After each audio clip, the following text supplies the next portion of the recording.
नमस्ते दोस्तों। अभी होली का सीजन आने वाला है तो हमने सोचा क्यों ना कुछ पकवान आपके लिए भी बनाया जाए। तो इस सीरीज में हमने बनाया है खस्ता परतदार मठरी, जो कि गेहूं के आटे से तो बनी है। इसके लिए हमने एक बोल लिया है। बोल में हमने 3 कप गेहूं का आटा लिया है। हमने सोचा कि क्यों ना हम पकवान बना रहे हैं तो उसे कुछ हेल्दी रूप दिया जाए, तो इसलिए हमने गेहूं का आटा लिया है। अब इसमें हम 3 टीस्पून शुद्ध देसी घी डालेंगे। इसमें 1 टीस्पून अजवाइन को क्रश करके डालेंगे और स्वाद अनुसार नमक डालेंगे। हमने इसमें 1 टीस्पून नमक डाला है। आप अपनी इच्छा अनुसार कम या ज़्यादा कर सकते हैं। अब इन सभी चीज़ों को अच्छे से हम मिक्स कर लेंगे। मिक्स करने के बाद इसे हमें गूँथना भी है। आटे में हमने घी को मिक्स कर लिया है। अब इसे हम थोड़ा थोड़ा पानी डालकर एक सॉफ्ट डो तैयार करेंगे। सॉफ्ट डो यानी कि रोटी से थोड़ा सा सख्त होना चाहिए। तो लीजिए, हमने थोड़ा थोड़ा पानी लिया और आटे को गूँथ लिया। तो आटा गूँथने के लिए हमने 1 कप पानी का इस्तेमाल किया है। अब लीजिए, आटा हमारा गूँथ चुका है। अब इसे हम साइड में ढककर रख देंगे ताकि आटा हमारा सेट हो जाए। आटा सेट होगा तब तक हम दूसरी तैयारी भी कर लेंगे। इसके लिए हमने एक छोटा बोल लिया है, उसमें हमने 3 टेबल स्पून कॉर्नफ्लोर डाला है। आप कॉर्नफ्लोर की जगह पर आटा या मैदा भी ले सकते हैं। तो 3 टेबल स्पून कॉर्नफ्लोर में हम 3 टेबल स्पून देसी घी डालेंगे।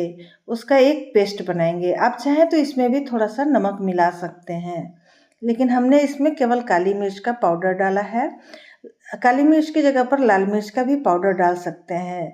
अब चूँकि बच्चे भी खाते हैं इसलिए लाल मिर्च बर्दाश्त नहीं कर पाएंगे, इसलिए हमने काली मिर्च का पाउडर इसमें डाला है। तो देखिए, हमने थोड़ी सी हल्दी भी डाल दी है जिससे थोड़ा सा कलर आएगा। चूँकि ये रात का समय है तो हर चीज़ का कलर थोड़ा सा डार्क आ रहा है, तो काली मिर्च भी एकदम काली ही दिख रही है। पेस्ट हमारा बनकर तैयार हो चुका है। इसमें थोड़ी हल्दी कम थी तो इसलिए हमने थोड़ी सी हल्दी और डाल दी है। हल्दी ऑप्शनल है। पेस्ट को एक साइड हम कर देंगे, ढककर रख देंगे और आगे का प्रोसेस हम शुरू करते हैं। आगे के प्रोसेस में हम आटे को फिर से चेक कर लेते हैं।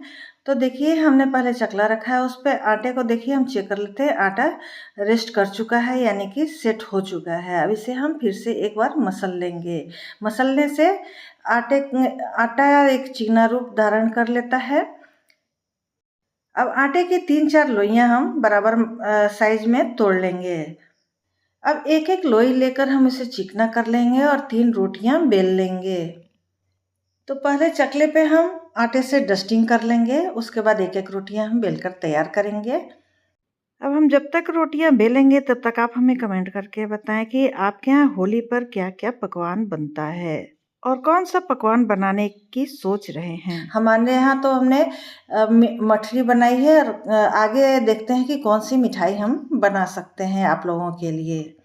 साथ ही आपको मेरी वीडियो अच्छी लगती है तो आप मेरे वीडियो को लाइक कर दें। आगे अपने दोस्तों रिश्तेदारों में शेयर भी कर सकते हैं, जिससे उन्हें भी पता चले कि होली में कौन कौन सा पकवान बनाया जाए। एक रोटी हमने बेल ली है। अब दूसरी फिर तीसरी हम रोटियां बेलकर अलग प्लेट में रख लेंगे। तो देखिए, तीसरी रोटी भी हमने बेलना शुरू कर दिया है। अब इसमें हमने जो पेस्ट बनाया था, पहले से तैयार करके रखा था, उस पेस्ट को अच्छे से फैला देंगे। तो देखिए, कुछ लोग ब्रश से लगाते हैं, लेकिन हमने हाथ से लगाना उचित समझा क्योंकि हाथ से एक बराबर पेस्ट फैल जाता है। पेस्ट को फैलाने के बाद इस पे हम दूसरी बेली हुई रोटी रख देंगे और उसके ऊपर फिर से हम पेस्ट स्प्रेड करेंगे। फिर से हम तीसरी रोटी रखेंगे और इसे बेल कर थोड़ा सा बड़ा कर लेंगे। अब तीसरी रोटी रखने के बाद इसे हमने बेल लिया है। बेलने के बाद से फिर से हम इस पर जो पेस्ट है फिर से स्प्रेड करेंगे। ऐसे हम एक रोटी के ऊपर दूसरी रोटी, दूसरी के ऊपर तीसरी रोटी लगाते रहेंगे और पेस्ट लगाते रहेंगे बीच बीच में। तो मठरी हमारी खस्ता बनेगी और परतदार बनेगी।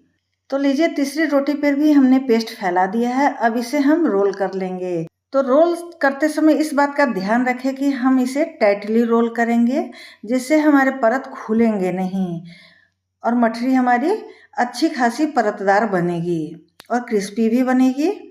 तो रोल भी हमारा तैयार हो चुका है। अब इसे थोड़ा सा और हम ये थोड़ा लूज हो गया था, इसे हम थोड़ा सा टाइट कर लेंगे। टाइट करने के बाद इसे हम थोड़ा सा लंबा कर लेंगे। रोल बनकर तैयार हो चुका है। इसे चाकू की सहायता से इक्वल साइज में हम पेड़े काट लेंगे।